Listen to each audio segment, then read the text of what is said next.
Hi, my name is Anne, co-founder of Warutumo's Ministries. Welcome to this episode on the power of heads up living. I want us to begin by asking us to create this mental picture. You are standing at a crosswalk on a very busy street during rush hour. The light changes and the crowd moves forward. Now, look around you. How many people are stepping off the curb with their chins tucked into their chests, eyes locked onto a glowing 5-inch screen? They are completely immersed in a text, a video, or an email, relying entirely on the hope that traffic will stop and the person in front of them won't trip. We see it every day on highways too. You see a car, it drifts slightly across the lane lines simply because the driver is looking down at a notification. And for a split second, the reality of a 4,000-pound machine moving at 60 miles per hour is forgotten, replaced by the immediate pull of a screen. It's a terrifying, dangerous way to move through this world. When your eyes are down, you are entirely at the mercy of your environment. You can't see a threat coming, you can't dodge an obstacle, and you miss the entire landscape passing you by. But this isn't just a modern safety hazard. Thousands of years ago, long before smartphones, history's most dramatic military downsizing hinged on this exact same human flaw: the danger of looking down. And this is represented as the river test. The river test. In the biblical book of Judges 7, we find a leader named Gideon who found himself facing a massive, overwhelming army of the enemy, the Midianites. Gideon had gathered 32,000 Israelite soldiers to fight, but God stopped him with a very strange piece of feedback. You have too many men.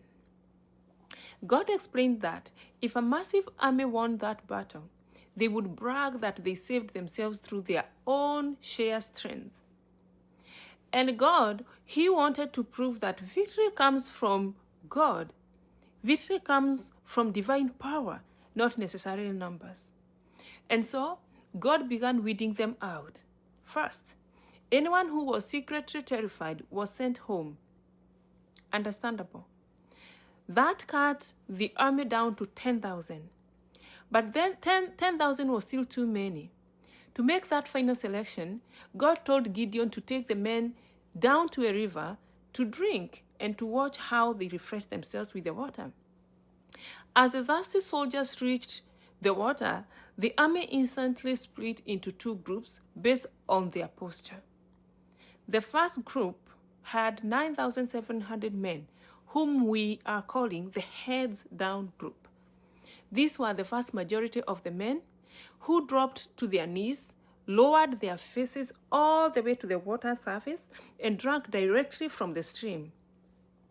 Then the second group had 300 men, whom we are calling the heads up group. It is a tiny remnant who remained on their feet or in a ready crouch. They scooped the water up with their hands, bringing it to their mouths while keeping their eyes up, scanning their environment and scanning the horizon. And God told Gideon to send the 9,700 men home. He chose only the 300 who kept their heads up. So why did the posture matter? On the surface, the 9,700 men didn't do anything inherently wrong. They were exhausted, they were thirsty, and they needed water to survive. But by burying their faces in the river, they chose immediate comfort over situational awareness. For the few moments their faces were in the water, they were completely blind. And if the enemy had ambushed them right then, they would have been slaughtered with their weapons out of reach. For the 300 men, they had the exact same thirst and the exact same need for refreshment. But They refuse to let their need blind them. By cupping the water in their hands, they satisfied their thirst while keeping their eyes on the horizon and their weapons ready. They practiced heads-up living. So, where are you burying your face? Today, we aren't standing at that ancient riverbank, but every single day, we face the temptation to live heads down. Water in this case represents the things we genuinely need, or the good things we enjoy, like our work, our successes, our comforts, our daily routines. The danger isn't the water itself. It isn't those things. It's the posture we take when we consume it. It is incredibly easy to become so consumed by the good things in life that we lose focus on what really matters. Here is how heads-down living sneaks into our modern day lives. Number 1, you can be consumed by the grind, your work, and ambition. It's easy to bury your face in your career. You tell yourself you're just working hard to provide or build a future. But when you are hyper-focused on the next promotion, the next deadline, or the next milestone, your head is down. You stop noticing that your relationships are drifting, that your health is slowly slipping away, or that you've become a stranger to the people under your own roof. Number 2, you can be blinded by success and comfort when things are going well. We sometimes tend to drop our guard. We kneel at our river of our achievements and drink deeply, becoming soft and self-satisfied. When you are consumed by your own comfort, you lose your edge. You stop growing, you stop learning, and you miss the subtle signs that the landscape around you is changing. This is how most people and businesses have been left technologically dead, because they allowed their comfort to blind them from the reality of a technologically advancing world. Number 3, you can be drowned in daily logistics and the business of life. Sometimes it's not ambition that consumes us, but the pure noise of life. Managing the household, paying the bills, running errands, answering emails, doing ministry, or even social and community services. We get so buried in the logistics of surviving the week that we forget actually to live it. We look up a decade later wondering where the time went. You lost connections with your family and children when you were busy, head down. Number 4, you can have the numbing effect of entertainment. Just like the smartphone at the crosswalk, we often bury our faces in modern distractions, like streaming, social media, consumerism, simply to numb our exhaustion.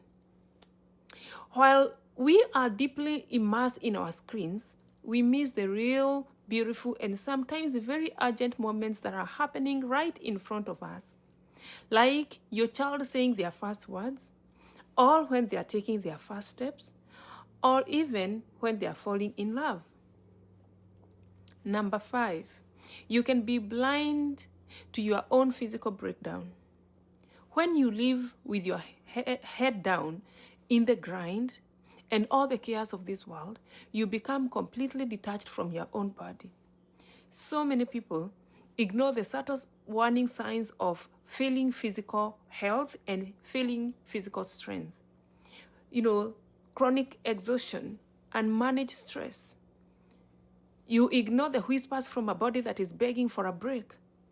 Because the faces are buried in the river of the tasks of every day, they don't listen until it's too late and the body simply shuts down under the weight of burnout or illness. Number 6, you could be oblivious to the spiritual enemy. Above all, when we are entirely consumed by the day's physical activities, we lose sight of our greatest adversary, the devil. The Bible warns us that the devil roams the world like a roaring lion, actively looking for someone to devour. He thrives when we are distracted. Jesus explicitly warned his disciples to watch and pray so they wouldn't fall into temptation. If our heads are permanently down, we can't watch. We will miss the enemy's subtle tactics, his deceptions, and the quiet traps he sets in our thoughts, in our marriages, in our families, and sometimes even in our workplaces. My call to you today is that you practice heads-up living. That lesson of the 300 men from Gideon's army is not that we should stop drinking water. You have to work. You have to enjoy life. You have to rest. And you should absolutely celebrate your successes. The lesson is that we must change our posture. We need to practice the art of cupping the water. Enjoy your success, but keep your eyes scanning for ways to grow yourself, for ways to lift others up. Work hard at your job, but keep your head up so you don't miss your children growing up. You don't miss on opportunities. It is good to rest and recharge, but also stay alert so you are spiritually and mentally ready when life throws an unexpected curveball to you. The heads down team from Gideon's army was sent home not because they were bad people, but because they were not ready. God used the 300 alert heads-up men to win a historic victory that we are talking up to date because they proved they could handle refreshment without losing their readiness. So, lift your chin today. Look up from the screen, look up from the grind, and look up from your comfort. Yes, drink deeply from the blessings of life, but keep your eyes on the horizon. Scan your environment. God bless you, and share this message with someone so we can all live heads up. Amen.